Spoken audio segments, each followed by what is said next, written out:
My name is Sandy Adomaitis, the social media director for the Page International Screenwriting Awards, and your host for the Writers Hangout, a podcast that celebrates the many stages of writing, from inspiration to the first draft, revising, getting a project made, and everything in between. We'll talk to the best and the brightest in the entertainment industry and create a space where you can hang out, learn from the pros, and have fun. Hey writers, it's Sandy. I'm coming to you from Studio City, the Paris of the San Fernando Valley, and where Ventura Boulevard turns into Cahuenga Boulevard. From there, it winds through the pass all the way to Hollywood, where, if you're new to town and enter the 101 going north to get to Warner Brothers, you're not going to make that exit. Recently, I came across this short article where basically Molly Ringwald was saying that she didn't think that John Hughes' movie should be remade. So I'm going to read you that short article, and then I want to talk to you about something that Molly says that I think will be of some interest to you. Now, after that, I'm going to play an episode back from March 2024. It was titled, Don't You Forget About John Hughes. That's where Terry and I delved into 4 impactful quotes by the screenwriter, producer, and director, John Hughes. It's a fun episode. I hope you stay and listen to that. Now, this article was in Variety, and it was written by Peyton Turkeltaub, and it was titled, Molly Ringwald Says John Hughes Didn't Want His Films Remade. I'm not going to read you the whole article, don't worry. Molly Ringwald might have become a household name thanks to leading roles in John Hughes films like 16 Candles and Pretty in Pink, but the actor isn't lobbying for a remix of the coming-of-age classics anytime soon. And she doesn't think Hughes would be either. Well, they can't be remade because they can't be made without the permission of the late John Hughes. And he didn't want the films to be remade. Ringwald told people at the 2026 Sundance Film Festival. Any of you guys go to the 2026 Sundance Film Festival? I did not, and have never been to a Sundance Film Festival. Back to the article, and I don't think that they should be really.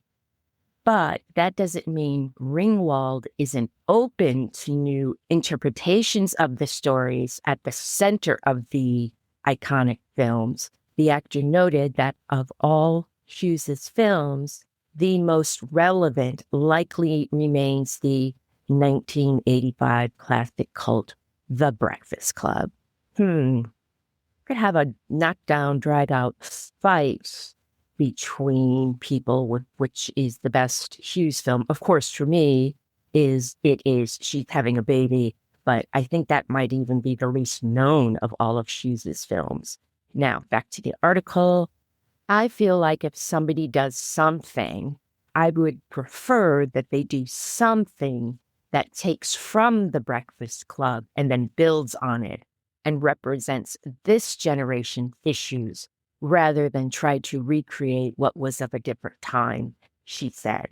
Ringwald also mentions she still sees her former... Okay, no, we don't need to read the rest of it. I think Molly had a great idea when she said, I feel like if somebody does something, I would prefer if they do something that takes and adds on to The Breakfast Club. Endless story ideas there. Why not one of you out there taking this idea and running with it? I think this is a great idea for a screenplay. Or as I've been pitching to you guys for the last couple of weeks, I don't know if you've noticed or not, how about a vertical series based on a school detention like The Breakfast Club? You could do that easily. I think it would make a good vertical limited set, and it's an ensemble.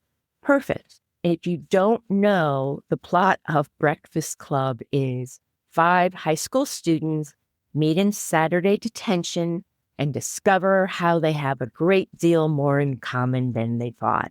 If you don't want to do high school, you can do any situation where adults are demanded that they have to be there. It could be a company retreat, inmates working outside for the first time against their sentence. Why does that come to mind quickly? Because I once swept a drained duck pond at a wildlife reserve with an inmate for hours. It was next to the emus, and I got as close as I could to the emus, but I didn't get too close because I wanted to keep my eyes. They're scary up close. Anyway, I digress. We've all been in a group, right? Maybe a group we didn't want to be in or a group we're happy to be in. Take something from your life and make it bigger and more colorful. Try it. Just go for it. I'll go first, okay? I'm going to just talk out loud a process. What kind of group was I in last? I'm thinking, gosh, since the pandemic, I think I go in groups anywhere anymore. I got it. A wedding. There you go. That is the last place I was at. That was a group setting. And I like the idea of a wedding because my parents met at a wedding. So I'm already emotionally attached to that setting. So my vertical will be about the odd table at a wedding. I've been at those tables. It's a mixture of singles, vendors of the family. And what I mean by that is like the hairdresser or a teacher. The story just writes itself. So there you go, guys. Run with it. Have fun with it. Now, I hope you stay and listen to the following episode about John Hughes as Terry and I delve into 4 quotes by the screenwriter, producer, and director. We are rolling. Hi, I'm Sandy Adomaitis. I'm Terry Sampson. Terry. Yep. How was your week? Pretty good. How about you? It was very good. I have things to talk to you about. Okay. First, My attitude? This is your peer review. But it's just a funny way you said that. It's not the first time I've heard that sound and thought, am I going to get yelled at? No, not at all. You get A's across the board on your peer review. Now, I know this isn't a visual medium, but I will put a picture up. Terry, what are these all over the studio driveway? It's brown and prickly. Yeah, it's a burr. It's a burr all over the studio driveway. Every tree on this street, which is kind of an adorable street, don't you agree? It's a very adorable. For this particular part of San Fernando Valley, which is really not really cute. It's very charming. It's kind of, yeah. And my neighbor straight across planted those when she was a teeny kid, and they've grown to the size you see, and they give us shade and burrs. Is that the Latin? I'm calling it a burr. A burr, It probably has another name, but its trick is it's just big enough. So if those of you who aren't burr related, this is a little bit smaller than a ping pong ball, just slightly. Yes. It has these thorns. And the really interesting thing about it is it's so easy to not see it, step on it, and fall on your butt. Yeah, listen. Yeah. It's hard. It's a hard little burr. Okay. Terry, today we are going to talk about John Hughes. The great writer-director. John Hughes was born on February 18th, 1950 in Lansing, Michigan. Yeah, not far from me. When he was a teenager, Hughes moved with his family to Chicago, a city that would be settings for his most iconic films. He began his career in 1970 as an author of humorous essays and stories for National Lampoon magazine. He then went to Hollywood to write, produce, and sometimes direct some of the most successful comedy films of the 1980s. Terry, can you just tell us a handful of all the amazing films that John Hughes wrote? Yes, let's start with Mr. Mom, Michael Keaton, and Terry Garr, who were great in that. Then there's Vacation, which I was involved with a little bit. Absolutely. With Harold Ramis and Chevy Chase. Beverly D'Angelo, 16 Candles. Oh. Yeah. Let's go back to high school. Molly Ringwald Anthony Michael Hall. Molly Ringwald begins, I think, this cool connection. He was John Hughes's muse. Yes. She also turns up in The Breakfast Club. John, of course, directed that. Emilio Estevez was in it. Judd Nelson, Molly Ringwald, of course, and Ali Sheedy. Pretty in Pink from 1986. Directed by Howard Deutsch, and he's married to... Leah Thompson. Of course. Yes. Caroline in the City. She wasn't in this movie, but Molly Ringwald and John Cryer were. This one actually is a huge favorite of mine. Ferris Bueller's Day Off. Gee, I love that movie. Such a good movie. Yeah. Such a beautiful car, too. Twist and shout. Yeah. Planes, Trains, and Automobile. One of the funniest movies ever. So funny. She's Having a Baby from 1988. By the way, one of my favorite films. It's a guilty pleasure of mine. I love that film so much. You're going to mention Kevin Bacon and Elizabeth McGovern and Alec Baldwin are in it. In that film is the song by Kate Bush, A Woman's Work. I cannot listen to that song without bawling my eyes out. Kids, watch this movie this weekend. It's a good. And so is Home Alone from 1990. Huge movie. Huge. They don't make them bigger.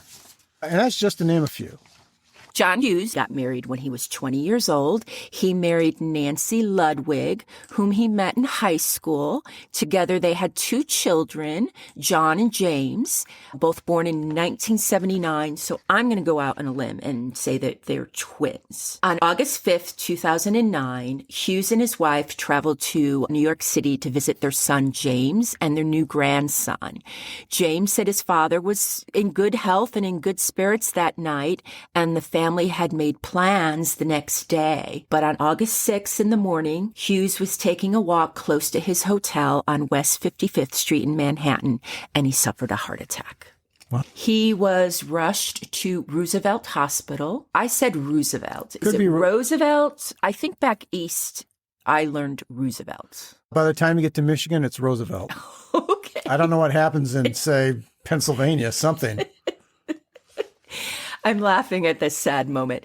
He was rushed to a Roosevelt Hospital where he was pronounced dead at age 59. So I'm going to take a pause here because I'm going to make I think, an important statement. And that is, if you watch streaming, and who doesn't? Everybody has watched some. You'll see a description after the title as you're looking through, what am I going to watch? And they throw the term comedy out as if it's a bastard dog. I am telling you, they are not funny. Half of them they have like one joke in it and it looks like a mistake. And that's it. I'm very upset about it. And I say this because this guy made funny movies. Yes. They're funny. He made funny movies in the 80s. They're great. 100%. Yeah. And it's hard to write comedy. Honestly, people underestimate it, especially that guy. He was a wonderful, very talented guy, and my heart goes out to his family. One of the many things that Hughes left behind, besides his films, are quotes. So I want to go through a couple of John Hughes quotes, 4 of them here, and discuss. May I read them? Yes. Okay, here's the first one. I don't think of kids as a lower form of the human species. John Hughes wrote some of the best kid characters. He let his teens and kids have all the elements of childhood wonder, but he treated them with respect. He created a point of view from the kids that nobody really matches. And especially like when I think about Home Alone, we got to inside the brain of that little kid as he was going through what should have been an enormous moment of being left behind. Right. But it was funny and warm and kind of emancipating in a way. It was so wonderful. You were never, as an audience, he so brilliantly laid it out that you weren't like, oh no, that little boy's at home alone. I can't watch this movie. Right. That's child abuse. If you haven't ever seen it, watch it. You'll love it. That's one of the things about that. That made a big effect on me in that there are presentational things you can do to make something which is, really scary into something that's just part of the story. Yes. In the way it's layered and the way that it's approached. And Kevin, I could be wrong. I think he was 8 in the movie. And that 8-year-old, you got to see his medal. Yeah.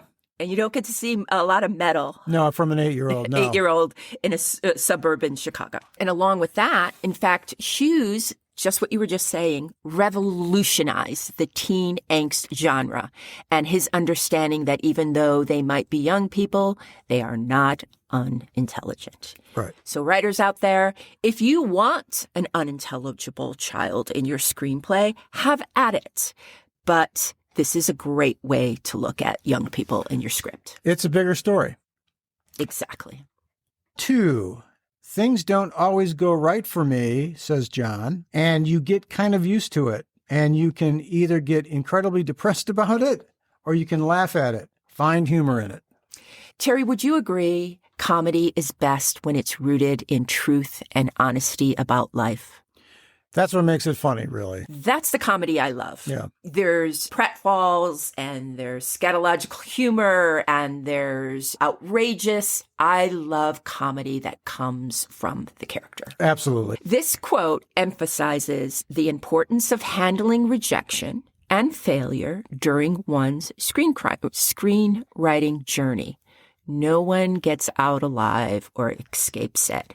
When things repeatedly go wrong, you can either despair or laugh and move on. Number 3, the quote, number 3. I happen to go for the simplest, most ordinary things. The extraordinary doesn't interest me. I'm not interested in psychotics. I'm interested in the person you don't expect to have a story. I like every man. Very interesting, don't you think? Yeah. I think the word that I try to stay away from is wacky. I just don't ever go in a wacky direction. And if you are that type of writer, if that is the type of writer you are, you can be a Charlie Kaufman right, and write Being John Malkovich, or you can be John Hughes and write She's Having a Baby. Right. And you and I happen to be in the John Hughes based in reality. Comedy comes from the truth of the character. Right. What's number 4, Terry? Number 4, life is not always funny. Life is not always tragic. And to portray it realistically, it's got to have a mix of both. When a screenplay blends drama and humor, it reflects real life. And when writing a screenplay, imitating life will create a more relatable story for the audience, causing them to empathize with the character. Right. I learned at a very young age, I used to be able to make my mom laugh pretty regularly. That is so sweet. And it always was based on the idea that before she could get rid of a laugh, I would have to put something in there to start another one. And I'd keep at that for a certain point, but I did know that it had to end. I couldn't keep going. I'm going to fail, for one thing, right? Because she's at, a minute 13 and she hasn't had a break yet. I got to give her a break. Yes. Because at some point she's going to go, I can't keep going on with this. We got to give the kid up for adoption. I got to get some work done. There must be a place for him somewhere. I think that's really well said. It's a mixture of things. Fraser did this beautifully. There was a scene where he was in a coffee shop, and I think he made a dramatic speech, and he had to storm out, but then he left his keys on the counter in the diner, so you had to see him kind of like crawl back in. He tried not to be seen. Exactly, like, you're never going to see me in this horrible place again. Adieu. And then he had to sneak back in. Yeah. Okay. Good example. I haven't had enough of John Hughes yet. Have you? No. This is John Hughes quotes on writing and inspiration. My heroes were Dylan, John Lennon, and Picasso because they each moved their particular medium forward. And when they got to the point where they felt comfortable, they always moved on. Great. Love it. It's a great one. Another one, if I'm on a roll and I finish a script at 3, I'll start another one at 3:02. That can't be true. I have never done that. That's just, no. The thing I like right now is there's probably a writer maybe new to the thing who's going, I've never even finished one yet. I know. Because We're with you. That kind of happens. Yep. 5 starts. Art goes a long way towards getting you through loneliness because you've always got your art to fall back on, and it builds a certain amount of self-reliance. And I didn't really much care what other people thought of me because I could go look at my work and say, I like that. And I did that. I really like that quote. Yeah. This is on directing and filmmaking. I borrow liberally from the past and the present. All this stuff I've been witness to it firsthand, or I've either gone through it or I've seen someone else go through it. What do they say? Borrow from the best, just make it your own. Right. This is the last quote, and it's on storytelling. I think any good comedy has to have a variety of styles. You don't want to just keep hitting the same notes with jokes. I'd like you to smile, to laugh. I'd like you to chuckle. I'd like you to go grab the seat in front of you and shake it and scream with laughter. I want all of it. Beautifully put. And that's a wrap for the Writers Hangout. Thanks so much for listening. If you enjoyed the show, please take a moment to leave us a review on Apple Podcasts.